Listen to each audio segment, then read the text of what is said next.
buat Ibu Retno. Perkenalkan, nama saya Letare Elfrida Tesalonik Boromarpau dari kelas Palembang.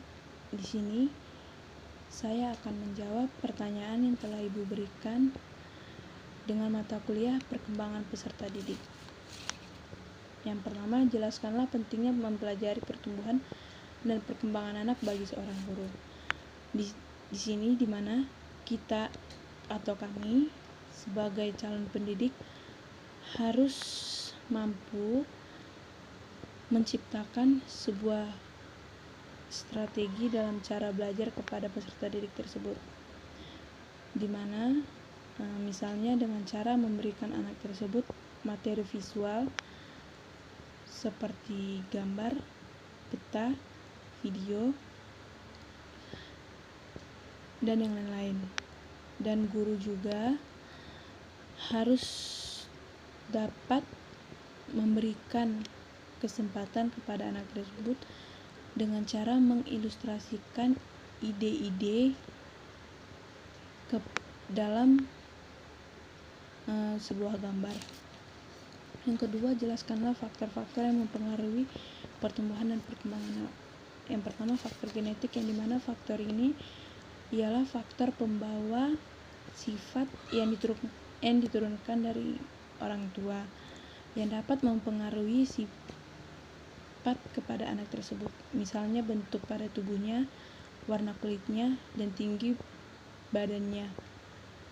Yang kedua, faktor kondisi fisik, yang bisa dibilang faktor ini ialah faktor kurang sempurnanya dalam kemampuan pada dirinya, misalnya pada hormon yang merupakan zat yang berfungsi di berbagai fungsi di dalam tubuh.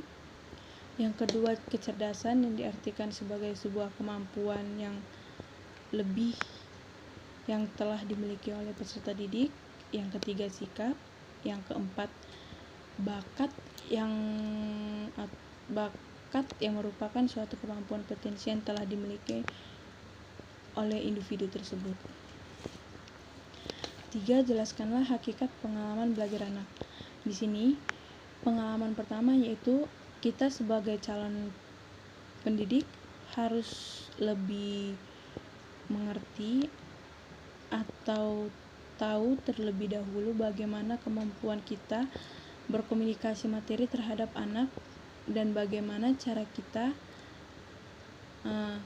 harus menyampaikan metode tersebut agar si anak itu paham dan mengerti atas materi atau ucapan yang kita sampaikan.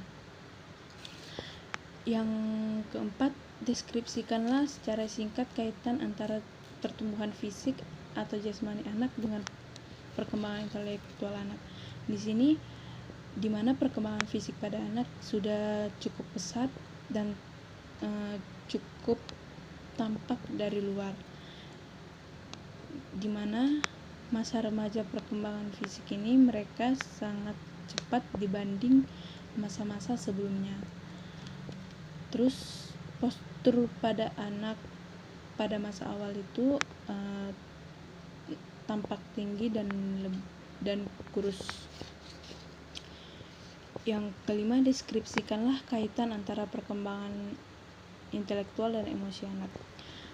Seiring perkembangan emosional anak dalam hal ini, di mana anak tersebut mampu untuk mengendalikan emosinya dengan mengendalikan emosinya, maka perkembangan anak tersebut akan semakin berkembang ke arah yang lebih positif karena sudah mampu mengendalikan diri untuk tidak terlalu menggebu-gebu dalam menghadapi suatu masalah.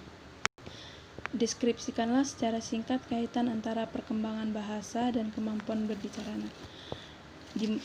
Baiklah, di masa ini di mana anak hanya mampu mengucapkan bahasa yang sering didengar oleh orang tuanya, misal ibu, ayah, tolong, maaf, dan yang lain-lain. 7. Jelaskanlah dengan bahasa Anda sendiri tentang perbedaan istilah kebutuhan, dorongan, dan motif, dan sebutkanlah contoh dari masing-masing istilah tersebut. Baiklah, yang pertama kebutuhan, di mana suatu kebutuhan yang mutlak yang harus kita perlu. Misalnya ilmu, apapun alasannya, ilmu adalah kebutuhan yang sangat penting dimiliki oleh setiap orang. Yang kedua dorongan, di mana suatu reaksi terhadap suatu